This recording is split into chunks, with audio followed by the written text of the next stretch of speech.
Sir வணக்கம் sir. வணக்கம் sir, இப்போது ஒரு சில கேள்விகள் மட்டும் இருக்குது சார். இப்போ இன்றைக்கி பார்த்தீங்கன்னா, டிவிகே தலைவர் விஜய் அவர்கள் வந்து இன்றைக்கி டெல்லி போயிருக்கார் சார். 4 மணி நேரத்துக்கு மேலே விசாரணை நடந்திருக்கு, சிபிஐ விசாரணை. இந்த விசாரணை வந்து மக்கள் சைடில் நிறைய பேர் என்ன சொல்கிறாங்கன்னு கேட்டிங்கன்னா, இவ்வளோ மாதம் ஆச்சு, இப்போ தான் பஸ்ஸாவெல்லாம் உட்காந்து ஆய்வு பண்ணுறாங்க, இப்போ தான் விசாரணை கூப்பிட்றாங்க, இந்த விசாரணை லேட்டாக தேவையா அப்படின்ற மாதிரிலாம் சில கேள்விகள் வைக்கிறாங்க சார். இது எப்படி சார் பார்க்குறீங்க? நியாயமான கேள்வி தான்.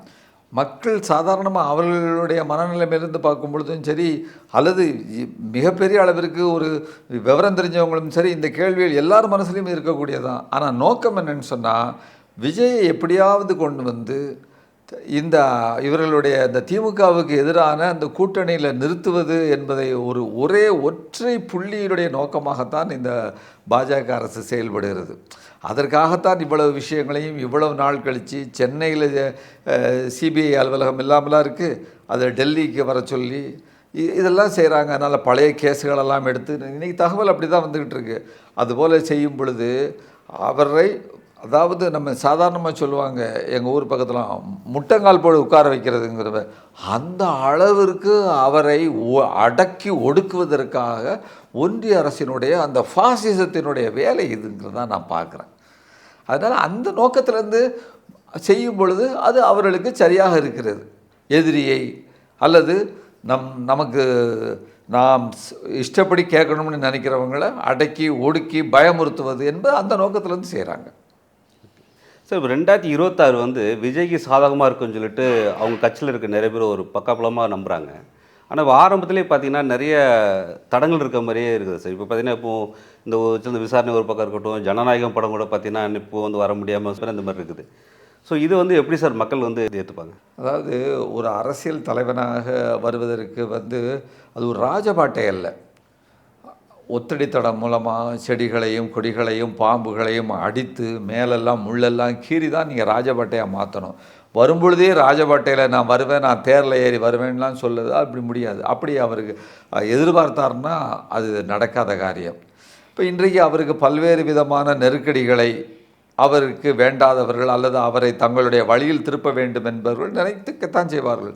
2024 தேர்தலில் அவர் ஏற்கனவே கடந்த தேர்தலில் அவர் 2024 இந்த நாடாளுமன்ற தேர்தலில் அவர் ஏற்கனவே இறங்கி அதில் தன்னுடைய செல்வாக்கு என்ன இருக்குன்னு பார்த்துருந்து அதில் ஒரு அனுபவத்தை குறைந்தபட்சம் பெற்றிருக்கலாம்.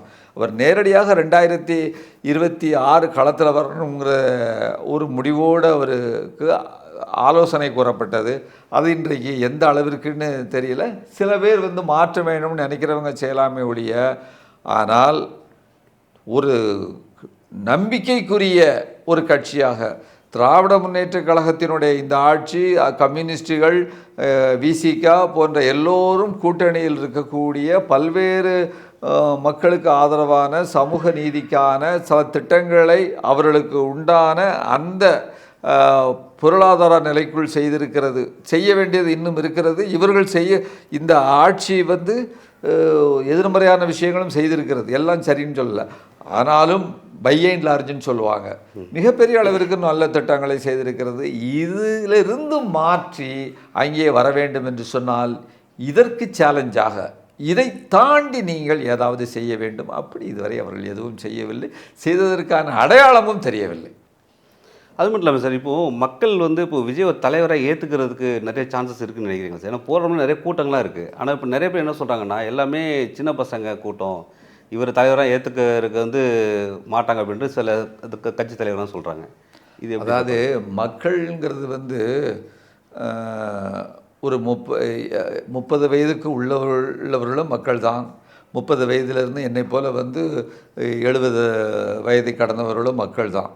ஸோ அவருக்கு 30 வயதுக்கு 35 வயதுக்கு உள்ளவர்கள் அவர்களுக்கு ஆதரவாக இருந்தாங்கன்னா ஒரு செக்ஷன், ஒரு கூட்டம் அவருக்கு ஆதரவாக இருக்கிறது. ஆனால் அவர் இப்பொழுது ஒரு நடிகன் தலைவனாக மாறி இருக்கிறதிலிருந்து எல்லோரும் விரும்பக்கூடிய தலைவனாக மாறுவது என்பது அவர் கையில் இருக்கிறது.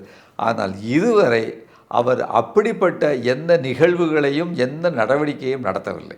அதுதான் நம்ம பார்க்குறோம். மற்றபடி ஒரு இளைஞர்களுடைய ஒரு ஃபேன் அப்படிங்கிற அடிப்படையில் அவர்களுக்கு அவர் வந்து ஒரு நல்ல நடிகராக ஒரு இருக்கிறார். ஆனால் அவர் இன்னும் நிகழ்த்த வேண்டியது இருக்குது. ஆனால் அவர் நிகழ்த்துவாரா என்பது இன்றைக்கு உள்ள நடவடிக்கைகளை பார்க்கும் பொழுது, அல்லது நிகழ்த்த விடுமா பாஜக என்பது சந்தேகமாக தான் இருக்கிறது. கூட்டணி சார், பிஜேபியோட ஏடிஎம்கே கூட்டணி வச்சுருக்காங்க. இப்போது வந்து காங்கிரஸ் வந்து டிவிக்கோட கூட்டணிக்கு வரும் அப்படின்னு சொல்லிட்டு நிறைய பேர் எதிர்பார்ப்பில் இருக்கிறாங்க. ஸோ நம்பிக்கிட்டு இருக்கிறாங்க. ஸோ சில பின்னாடி நிறைய பேச்சு நடக்கிற மாதிரி சொல்கிறாங்க. அது உண்மையாக இருக்க வாய்ப்பு இருக்கா சார்? அதாவது தாவேக்காவுக்கு வந்து ஒரு புதிதாக கடை போட்டிருக்காங்கன்னு சொன்னால் நிறைய பேர் அந்த கடையிலுக்கு போகிறதுக்கான அப்படி ஒரு ஒரு ஒரு இது வரும். அது இயல்பானதாகவும் இருக்கலாம். அது தூண்டிவிடப்பட்ட ஜெனரேட் பண்ண, அதாவது என்ன சொல்கிறது, அந்த அப்படிப்பட்ட ஒரு சூழ்நிலையை சிலர் உருவாக்கவும் செய்யலாம். அதனாலவும் இது ஏற்படுத்தப்படலாம். அப்படிங்கிற நம்ம பார்க்கும் பொழுது காங்கிரஸுக்குள்ளே பொறுப்புகள் வேணும்.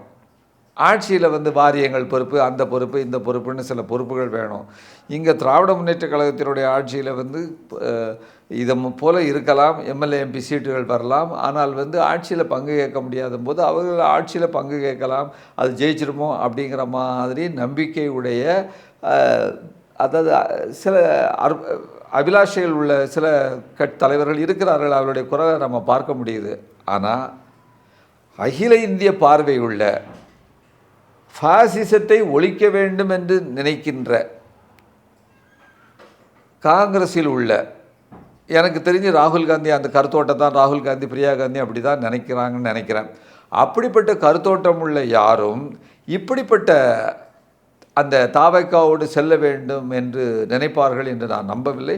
அப்படி அவர்கள் வந்து ஒரு தவறான முடிவுக்கு இட்டு சென்றார்கள் என்று சொன்னால் அகில இந்திய அளவிலே காங்கிரஸிற்கு மிகப்பெரிய பின்னடைவு. இன்றைக்கு இந்திய கூட்டணியினுடைய ஒரு முகமாக, வலுவான முகமாக இருப்பது தமிழ்நாட்டினுடைய ஸ்டாலின் தான். ஐயா அவர்களை தான் நம்ம பார்க்குறோம் வந்து. எனவே அப்படிப்பட்ட ஒரு மிக தவறான ஒரு முடிவை அவர்கள் எடுக்க மாட்டார் தான் நான் நம்புகிறேன். சரி சார், ரொம்ப நன்றி சார். எங்களுக்கு கொஞ்சம் டைம் ஒதுக்கி நன்றி பேசுகிறது ரொம்ப நன்றி சார். தேங்க்ஸ்.